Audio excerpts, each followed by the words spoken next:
So, nandito po tayo ngayon mga S-Friend sa gawi po ng Dagupan. At ito na nga, compared po dun sa mga unang ipinunta natin dito, parang di ba iisa lang yung nakikita natin before eh. Parang itong bahagi lang yung lumilitaw noon. Ngayon, totally, ang dami pa palang riles dito mga S-Friend. Ayan o, di ba?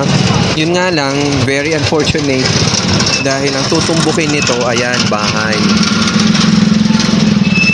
O, di ba? Dali, picturean ko lang.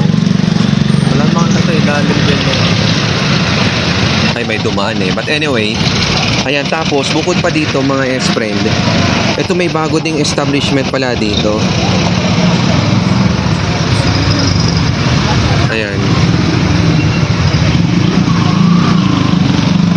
So, ito po, exactly, nasa ano tayo, Barangay Mayombo.